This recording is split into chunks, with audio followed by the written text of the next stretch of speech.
So is this you? Great on the driving range, but as soon as you step out onto the golf course, you're absolutely terrible. You could be a completely different golfer. And I necked it.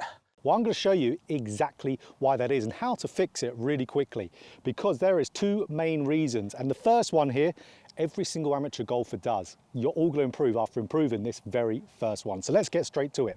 So today, coming at you from ROWALLAN Castle in East Ayrshire in Scotland. So what is the first point here? So if I tee up a golf ball, you see this on the first tee quite often for golfers, but to be honest, you see it throughout the entire round. Every single course lesson I've ever given, every single person does this. And let's say down the middle of the fairway here on the 15th at ROWALLAN, you're trying to aim down, let's say the center of the fairway, but then you'll get a guy come up to the tee just like this and think they're aiming straight down the middle of the fairway. And what do they have to do then? They have to reorganize their swing. So they are aiming way off the planet. You all do this, every single one of you does this. I do this sometimes. But if you are, again, let's say we want to hit it down the middle of the fairway and you're aiming 30 yards right, you have to make a counter adjustment to be able to hit that ball to target. Now, I would demonstrate that, but I'll lose this ball. This is a Pro V1. I don't want to lose it. So we have to make sure we are lining up correctly. It could happen for players left, aiming way left, trying to get the ball to come back, or maybe they don't know they're aiming so far left.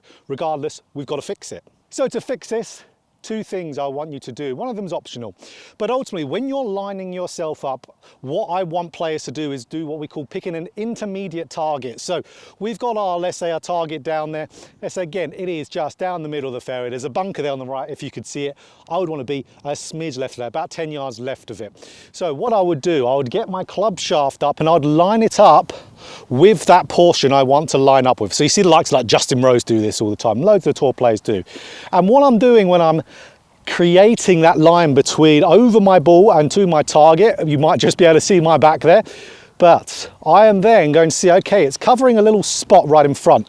This is my intermediate target. It's about a foot in front of my ball. So there's a little tuft of ground there. So we want to then, as we're stepping into the shot, we want to line up with that. So then we have our club face lined up straight with that and aim our body accordingly. That is going to get us lined up a hell of a lot better. So before I hit the shot, one more thing. A lot of people do this with putting. So this is the second point. So you've got your intermediate target. Again, talk about Justin Rose, probably one of the best professionals out there. Great to watch with how meticulous he is in every part of his game. Really good one to study. So with putting, we know if this focuses on the golf ball properly, what have we got here? So you can see lines, okay, so lines that generally you would use for your putting, but we're going to use it for our driving as well. So with those lines, what are we going to do? Absolutely, it's going to give us a reference point. So I've started implementing this with my own game recently. I've been having, like I said, a lot of people suffer with this. Me as a professional, I still suffer with alignment out on the golf course. So we're just going to get it roughly lining up where we want to, which we know here is just to the left of the bunker. Again, getting my target. Let's get my club face set down first. So get the club face set down and then the rest of the body from there. Parallel lines. Again, it's like railway tracks. Now I know I'm lined up good and I can now just commit to the shot and swing through it.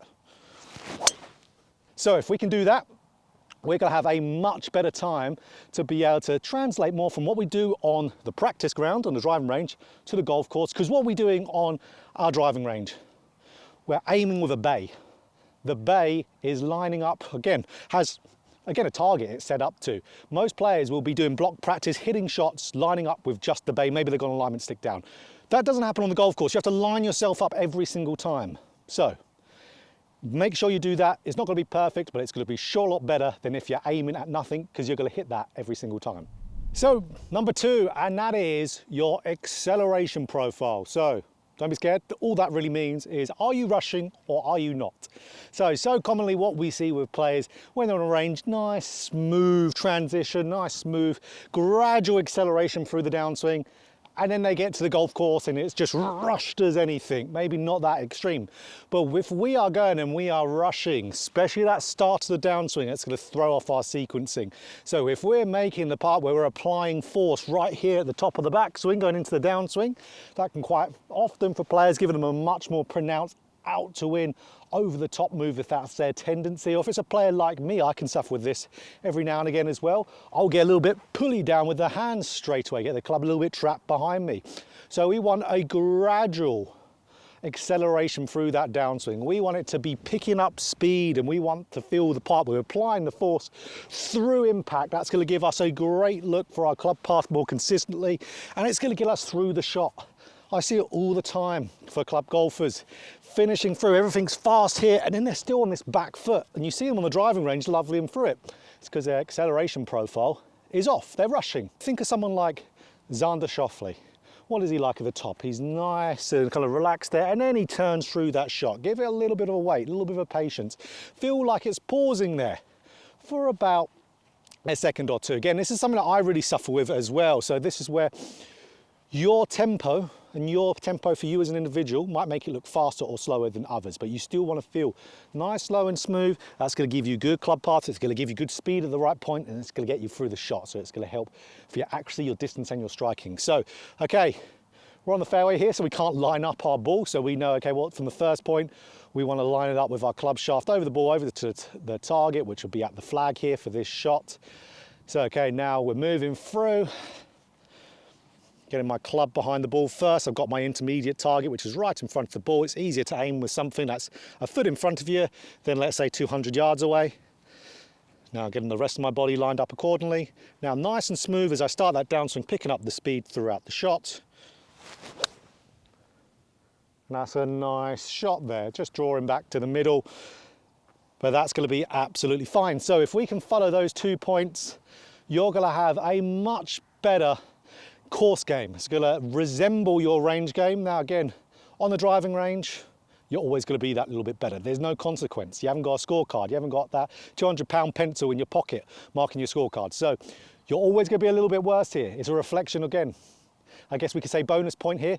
If you're really suffering even more here than you are on the driving range, get more practice in, put more reps in on the driving range and just get more time through there. Do your drills, do everything you need to do, and do these 2 points in here. Don't sleep on them. So if you enjoyed this video, click that like button. If you want more golf instruction just like this, hit the subscribe button, hit the bell button too, to be notified every time I put out a video.